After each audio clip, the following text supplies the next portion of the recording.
Welcome to MacStories Unwind, a weekly review of everything MacStories and more.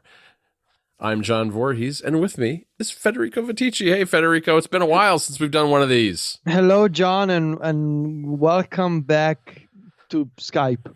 Yes, welcome back to the way we normally do things, which is me sitting in a room in my house and you sitting in your bedroom. We're actually both in bedrooms. That's a fun fact about That's useful information for the show, for listeners to have. Yes, it is. Sitting alone in bedrooms, recording on Sure. Skype. Why not? Yeah. Why not? Why not? All right, let's talk about what's going on MacStories. I was in Europe, so not as many stories written by me these days, but we do have a few things to talk about since we didn't do a show last Friday. And the first one that I wanted to point people towards is this awesome Kotaku story where they have all the artwork from the Apple TV show Foundation. We used Foundation as one of our AV Club picks for Club MacStories members. And, you know, the community picked it. We did a town hall, which was a podcast for Club MacStories Plus and Premier members. And right around the time we were doing that, Kotaku published this story, which is a bunch of concept art for the television show from, I guess it was the Weta. Weta is the company that just got bought by Unity. They did a lot of the... I think so. They did I think Weta's that most... Adam Middleton. Yes. Yes. So it's a bunch of concept art for costume design, weapons, spaceships, planets, environments, all that sort of thing. Really interesting just by itself, and really gives you an idea of just how much care and time has gone into developing this show. And having listened to the official podcast too, I know that the preparations went back to at least early 2019. So this is about as big budget as TV gets, I think. I mean, this show really has the look and feel of a full-on movie that you would see at a theater. And some of the art direction is just absolutely beautiful. And this is a good article. Just kind of skim through the gallery and check it out. Yeah, I love it. It looks so good. You can tell this is like a movie you watch in episodes. You absolutely nailed it. I love the concept art and I love the show. And this was a great link to have on MacStories. John, you also linked this new Kickstarter campaign by friend of MacStories, Michael Flarup. Michael announced the iOS app icon book. What can you tell me about this book? So this book has been in development for about 4 years, according to Michael. And I went back and looked at his blog because I remembered him talking about this quite a while ago. And he had a post from I think it was late 2018 about it, about some of the early planning. And this is right in my wheelhouse. This is the kind of book that I love because it's got beautiful full color images of a wide cross section of iconography from iOS throughout the decade plus that the App Store has been around. So you'll see all sorts of icons from the early days all the way up to recent things. And in addition to that, there's a section on how he designs icons himself, as well as interviews with some leading designers who have done a lot of icons in the past. So there's a little bit of how it's done, a little bit of profiling of some of the leaders in the industry, as well as just a lot of really neat images of all these icons. And one of the things that I'm really looking forward to is there are some icons that are traced throughout their history. Like I think Tweetbot is one of them, where he's gone through and shown how it's evolved from the very early days of the App Store up till today. And I really like that kind of thing that shows kind of the different styles that have been in vogue for different periods of the App Store. And, the book's not out yet. Obviously, it's a Kickstarter, but the intention is to, once it's been funded, which it already has been funded, last I looked, like 6 or 7 times over, that it will be finalized and then shipped in spring of 2022. I think April is the target date. So I've backed it and I'm looking forward to checking it out. Very nice. What else did we cover on MacStories this week? Well, there was a podcast that got released called Hooked. And the podcast is an Apple original, Apple Podcasts original. And what's unique about it is that all of Apple's other podcasts to date have been tied to some sort of television show or other property, and this one is not. So it's the first foray into that, and it's available everywhere, which is good. I mean, it's still wide open. It's not an exclusive like some of the Spotify stuff, but it is a bit of a departure since it's not tied to any other property that Apple has produced. All right, moving on to Club Mac Stories this week. I had a story about GameTrack and how I've been using, again, this excellent video game tracking utility to manage my video game collection in terms of what games am I playing right now, what's in my backlog, what's coming up next, what's on my wish list, and how and why I prefer using GameTrack to Sofa. Sofa is my media tracker of choice for other kinds of media, all other kinds of media, but video games specifically, by the very nature of games and multiple consoles, I prefer using GameTrack. And so I had a story about that. I also highlighted a couple of shortcuts that Club MacStories Plus members made in the Discord as part of my Automation Academy entry on reminders, actions in shortcuts. And so I selected one for meal planning and another for a packing list shortcut for when you want to prepare for a trip and you have a checklist of items that you want to bring with you on your trip, made by members Greg and Tim, just so you can get a sense of how people are studying the Automation Academy lessons and making shortcuts based on those techniques that I explain in the story. We also had a guest story by friend of MacStories, Brian King. Brian came to me with an idea for a story on how he's been using the M1X MacBook Pro for color grading videos and for video production. Fascinating story with a bunch of really cool photos and benchmarks in the story, so check it out in MacStories Weekly. And we are, before I let you mention what you wrote, John, we are also kicking off the Reader's Choice Award process for MacStories Selects 2021. MacStories Selects are coming back. We have already picked the winners for this year's categories. There's going to be some surprises, maybe even some new categories, who knows. But we're also doing things slightly differently from last year when it comes to the Reader's Choice Award. You'll still be able to choose. It's called the Reader's Choice Award for a reason. But we have a slightly new structure here. In MacStories Weekly, you will be able to select the 5 finalists of the MacStories Selects 2021 Reader's Choice Award. We are going to open a poll that you will find linked in MacStories Weekly today, and you will be able to put in your preference, and we will pick 5 finalists for the Reader's Choice Award 2021.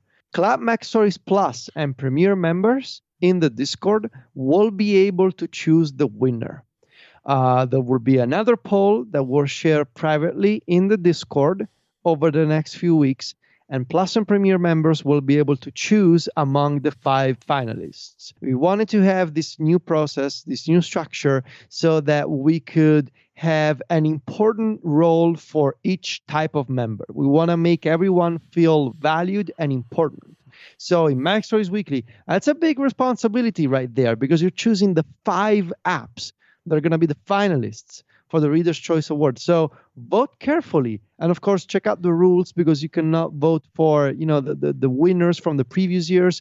They cannot be selected, and we do this to add some variety to the award, of course. So check out the instructions in MacStories Weekly.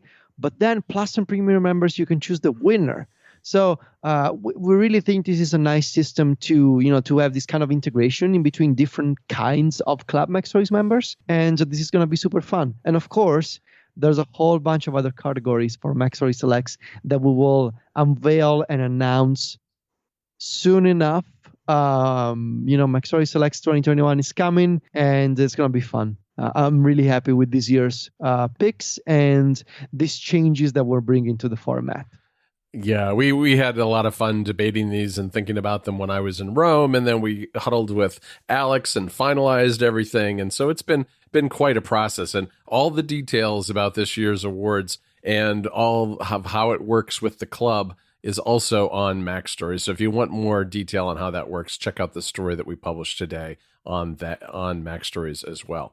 Now, I wrote a couple of different things for the club this week. One is a shortcut that is a little bit like Hazel in the sense that it's really like a cleanup utility for your downloads folder. It wouldn't replace something like Hazel, which is a powerful utility that can do all sorts of different things. But for super simple needs like just making sure you get rid of old zip files or DMGs or really big files, a shortcut works really well for that. So I have a shortcut that does that, as well as a story that's a tip on dealing with the modern Mac keyboard, because the Mac keyboard has been changing. We've got a globe key now, which is that has a bunch of shortcuts tied to it, and we've got new function keys. So there's a lot of things there that are going on that maybe you haven't really thought about since you got your new Mac, but it's on all the laptops now, as well as the keyboard for the new iMacs. So it's worth checking out what can be done with some of those new keys as well.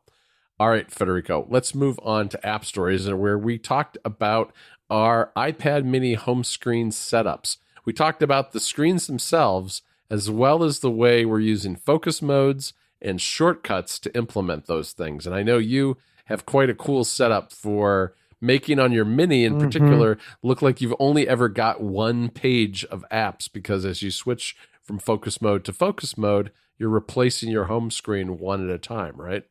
Yes. There's that approach that I detailed in App Stories where there's a widget that is always in the same spot. This is now also true on my iPhone, by the way. Ever since we recorded that episode, I also made that change to the iPhone home screen. And yeah, there's the widget that allows me to pick specific activity-based focus modes, like reading or music. But then when I'm done, there's a reset button that takes me back to my default focus mode, which is a personal mode. And I shared all the details of this, including screenshots, in the App Stories episode. Yeah, that was a lot of fun to do. And for Plus members who subscribed to the paid version of App Stories, we did something unusual. I was in Rome and I surprised Federico with some Brock's candy corn, but it wasn't just any candy corn. People are probably familiar with the old-fashioned candy corn. This is newfangled Thanksgiving dinner candy corn. Some of these tasted like turkey. Yes, they did. Some tasted like green beans. Others like stuffing. It was quite a taste sensation, and I know I've probably I think I've permanently scarred Federico. He may not let me come back to Rome again, because who knows what I'll bring with me next time. But it was fun for the show. It was all for the content.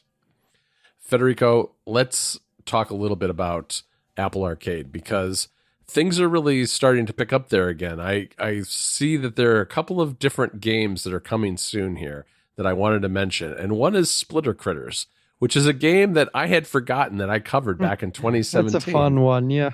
It is, and it's a puzzle game where the whole idea, it's very iPad-based, where you swipe with your fingers to split the page, like tear the page, and shift the landscape so these little monsters can move from one area to another and escape from whatever's trapping them. So it's very hard to describe, but very fun. And it won an Apple Design Award in 2017, I believe, and that's coming to Apple Arcade soon, though we don't have a date yet. And then there's also Dandara's Trials of Fear, which this is an interesting game. This is a Metroidvania platformer that reminded me in the trailers that I watched a lot like Dead Cells, maybe, which is one of my favorite iPhone games.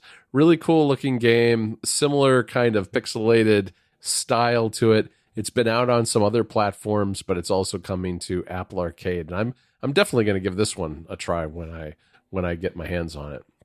And then finally, I guess, Federico, a couple of weeks ago, we talked about Galaga Wars coming to Apple Arcade, and it's out now, along with Kingdom Rush Frontiers TD, which stands for Tower Defense. It's a tower defense game.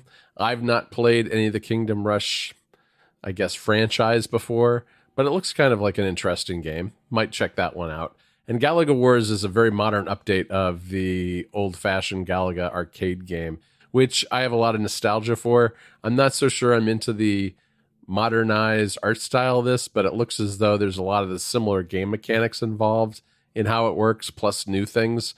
I'll have to check it out. I mean, I just like old fashioned, 80s era Galaga. I don't know what, I'm old fashioned that way. So, but I'll give it a try and see how it's going. But those are two new games that you can check out today on Apple Arcade. Yeah. Very nice. Okay. It is time for our proper unwind picks for the weekend. It and is. I have a couple. So I have been playing a bunch of Xbox these past few days. And I want to recommend, one is an obvious one, Forza Horizon 5. So this is the latest entry in the Forza Horizon series. It's an arcade open world racing game. You must have heard of Forza before. There's two versions of the Forza franchise. There's Forza Horizon and Forza Motorsport. Horizon is the funny arcade one where it's not a simulation game. It's not a serious. It can be a serious game. You can enable the settings to have like real damage on the cars affecting the performance of a car. But this is by default an open world arcade racing game. And it's so beautiful and fun. So the thing about Forza Horizon, it's set in a fictional rendition of Mexico. And it's a massive, sprawling open world racing game where there's this huge map and you can drive from area to area. And it's filled with different kinds of racing events. There's circuit events. There's off-road events. There's rally events. There's challenges where you need to jump with your car and have the longest jump, and you can get stars out of really good jumps. For example, last night I jumped over 500 meters with my BMW, so that was cool. There's all kinds of time challenges and, driving tests. And you can go, of course, you can just drive around and you can explore, you can discover roads, you can take in the beautiful scenery. It's one of the, if not the most impressive, graphically speaking, game on Xbox right now, especially on Xbox Series X. You can play performance mode, lets you play at native 4K, 60 frames per second. Wow. And all you get is a slight reduction in some textures, and you get some additional pop in for like trees that pop in when you get close to them, but it's not that bad really. Performance mode is really incredible on the Series X. You don't get that kind of resolution on the Series S naturally, but I have a Series X and it really looks incredible. And Microsoft and Playground Games, they did a lot of work in terms of realistic meteorological condition, for example. So like you get accurate weather that changes. You can drive through thunderstorms. You can drive through sandstorms. It really looks fantastic. And of course, the real protagonists in this game are the cars.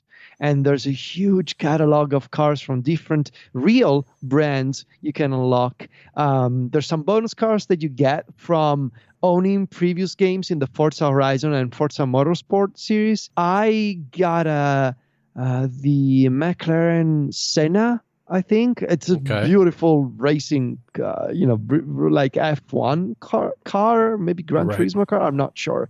I'm not Mike will correct me if he listens to this part. I'm sorry, Mike. I'm sorry. I can't help you with that one. I know. But so it's a beautiful game. It's very easy to pick up and play. Like you can pick it up, drive around, do one mission. You can choose your missions from the map. It's not overwhelming at all. A lot of these open world games, they tend to be a little overwhelming, like here's a bunch of information for you. Right. But I think with Forza, they did a really good job in staggering the information that is given to you. So they got that progressive disclosure going on. Like you start and there's this very beautiful introduction where you see this airplane driving drivers to this car festival in Mexico. And the introduction is basically the plane literally dropping different kinds of vehicles from the plane onto different areas of Mexico. Mm-hmm. And so you can try. There's a quad. There's a Corvette. There's a rally car, and you get to familiarize yourself with different driving styles. Then you can do a bunch more missions. And after about an hour and a half, you actually see the title screen. After that, you see the Wow. proper title screen. And by that point, you already know how the game works, right? And the game opens up, and you can explore different hotspots. There's the desert, there's the beach, there's the forest. It really opens up beautifully, and it looks incredible. It's so much fun. And last thing I want to say about Forza is it really shows off the modern Xbox ecosystem in a way that no other game does. You can play this game on Xbox, on an actual console, on a variety of Xbox consoles, in fact. You can play on Game Pass, and you can play with the Xbox app streaming at home from your console. And it keeps it all in sync. I started playing on my Series X last night. I wanted to finish on the iPhone. I continued on the iPhone with a DualShock controller. DualSense, I should say. Yeah, that was great. And lastly, I also want to mention the other game that I've been playing because there's a new Halo coming out. Halo Infinite is coming out in December. I believe yesterday some coverage of the single player campaign dropped. I really want to play Halo Infinite. It's also going to be an open world game. I'm not going to be able to brush up on the whole Halo story by then, right? I'll probably just watch a recap. I'll probably just watch a Halo recap on YouTube with just the cutscenes from the previous games. But I still want to try and at least finish the very first Halo, which I never finished. And so I picked up again my save from Halo the Master Chief Collection. On Game Pass, and I started playing the first Halo. This is the remastered version of Halo Combat Evolved, and I kind of paused last summer before WWDC, the game sort of halfway through, and I just want to pick it up again and at least finish the very first Halo, and then I'm just gonna watch a recap of Halo 2, 3, 4, and 5, and I'm gonna play Infinite because I really want to play that game. It looks beautiful in single player. All right. Well, I've got a game too, Federico, and I don't know if it was because I was traveling, I'm done with the Monterey review or what it is, but I started looking around again at iOS games, and I came across an app called The Ramp. And this game is a skateboarding game, and it's a lot of fun. It's very simple. It starts you out with it's free to download and has one level for free. If you want all the levels, it's $2.99. So a pretty reasonably priced game.